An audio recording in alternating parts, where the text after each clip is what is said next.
And your party has said, we back the blue. And I just want to ask you, if any of these people who were released from prison, if any of them commit crimes in the future, should Donald Trump take personal responsibility for that?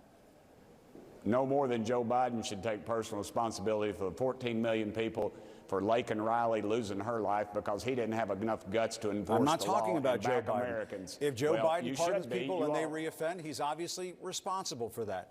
I'm asking you, why can't members of your party just tell the president when he's wrong? Why can't you do that?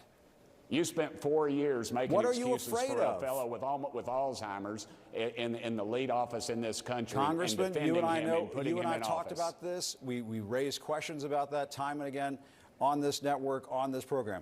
I'm asking you a question. For 4 years. Is President Trump responsible? Is he responsible if some of these offenders reoffend? What happens if one of the Oath Keepers of the Proud Boys goes out there and hurts somebody? And they were involved on January 6th and were put in prison, and Donald Trump released them. Isn't he then responsible for that? Isn't he responsible if somebody gets hurt?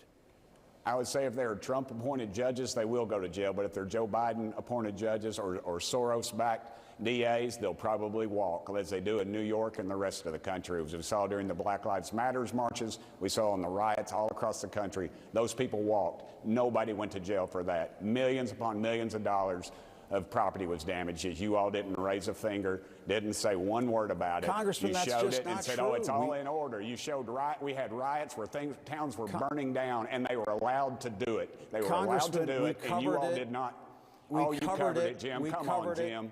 All day you gave long. it the bare modicum of coverage, and then you went on to trashing Trump or some conservative cause. I was at the White House covering the first Trump administration when they had rioting outside of the White House. I mean, that was covered on CNN. What you're saying, this is not Fox, Congressman. You can't just spin a tail and pull the wool over people's eyes. Yeah. This is CNN. This is the news.